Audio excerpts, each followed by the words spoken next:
Assalamualaikum dan selamat sejahtera. Nama saya Muhammad Daniel Amir bin Muhammad Nazri, nombor matrik 24 DEM 20F1059 bersama saya.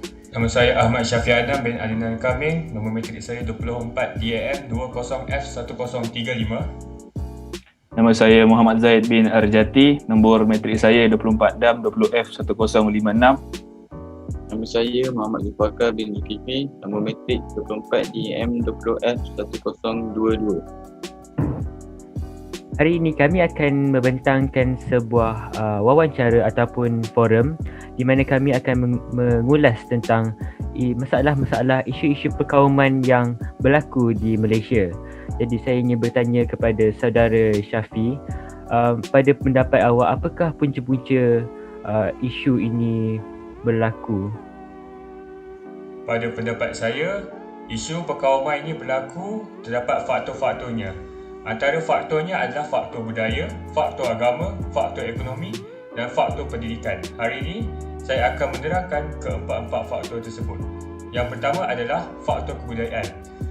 Faktor kebudayaan, seperti yang kita tahu, setiap agama mempunyai bahasanya tersendiri. Contohnya, bangsa Melayu menggunakan bahasa Melayu, bahasa Cina menggunakan bahasa Mandarin atau Hokkien dan bahasa India menggunakan bahasa Hindu. Jadi, setiap bangsa tersebut mempunyai bahasanya yang tersendiri. Disebabkan bahasa yang berbeza yang digunakan, sukar untuk setiap bangsa tersebut menggunakan untuk berkomunikasi di antara bangsa lain. Tetapi, rakyat Malaysia telah mengambil langkah untuk menjadikan bahasa Melayu sebagai bahasa rasmi negara. Walau bagaimanapun, ia tidak cukup efektif kerana masih ada bangsa lain yang mengambil enteng dan kurang menguasai bahasa Melayu, menyebabkan isu perkauman masih terjadi di Malaysia. Yang kedua adalah faktor agama. Seperti yang kita tahu, setiap bangsa mempunyai agamanya yang tersendiri dan pandangan mereka yang tersendiri. Pandangan yang berbeza ini menyebabkan kesemua bangsa tersebut sukar untuk bersatu kerana mereka mempunyai cita-cita dan pandangan yang berbeza. Jadi perkara ini juga merupakan salah satu sebab isu perkauman berlaku. Dan yang ketiga adalah faktor ekonomi. Berbalik kepada zaman pemerintahan British telah mengambil langkah untuk memecahkan ketiga-tiga bangsa utama, iaitu bangsa Melayu, Cina, India dengan ekonominya tersendiri, iaitu bangsa Melayu terlibat dengan kegiatan pertanian, bangsa Cina terlibat dalam perlombongan dan bangsa India terlibat dalam perdagangan. Disebabkan ketiga-tiga bangsa tersebut melakukan kerja yang berbeza, sukar untuk mendapatkan penyatuan antara bangsa tersebut dan menyebabkan bangsa tersebut semakin jauh. Dan terakhir adalah sistem pendidikan yang berbeza. Seperti yang kita tahu, Malaysia mengamalkan sekolah vernakula. Kita terdapat sekolah kebangsaan jenis Cina dan sekolah kebangsaan jenis Tamil.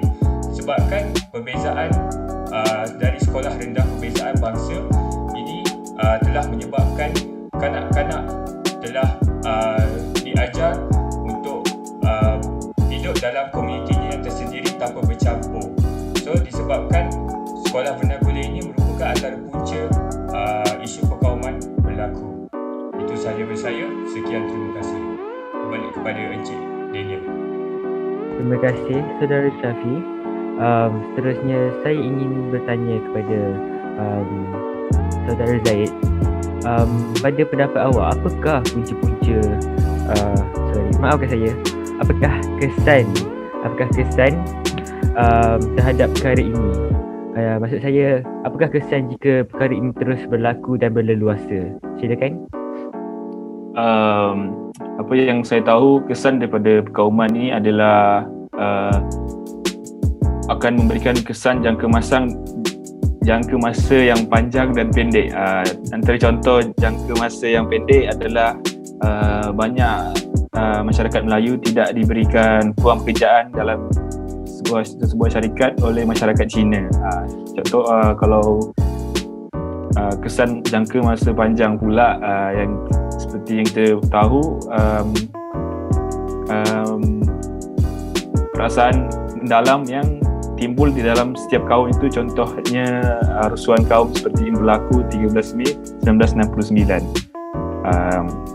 Selain itu, struktur ekonomi Malaysia tidak akan berjalan dengan lancar kerana setiap kaum menjalankan ekonomi masing-masing dan tidak bersatu padu untuk memajukan Malaysia itu sendiri. Selain itu, pelabur-pelabur yang melabur di Malaysia akan menghentikan pelaburan mereka di Malaysia kerana mendapati bahawa negara Malaysia tidak mempunyai bangsa dan kaum yang tidak bersefahaman. Selain itu, mata wang Malaysia juga akan jatuh kerana contoh warga Cina menggunakan mata wang daripada Cina dan India menggunakan mata wang daripada India. Selain itu, kesan perkauman dalam politik pula, parti-parti politik di Malaysia hanya memperjuangkan hak kerakyatan kaum sendiri. Contohnya, sebuah parti itu memperjuangkan hak untuk Cina dan sebuah lagi untuk India dan satu lagi untuk Melayu. Itu saja daripada saya. Okay. Terima kasih Saudara Zaid atas perkongsian yang anda berikan.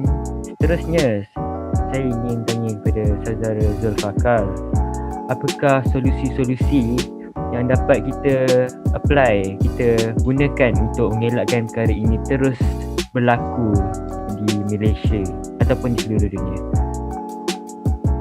Okay. Pertama sekali, sebagai bangsa Malaysia, kita seharusnya menguasai bahasa dan cara berkomunikasi dengan baik supaya jurang antara kaum itu tidak akan berlaku disebabkan ketidaksefahaman dan prasangka. Seterusnya ialah ibu bapa. Ibu bapa amat memainkan peranan yang penting untuk mendidik anak-anak.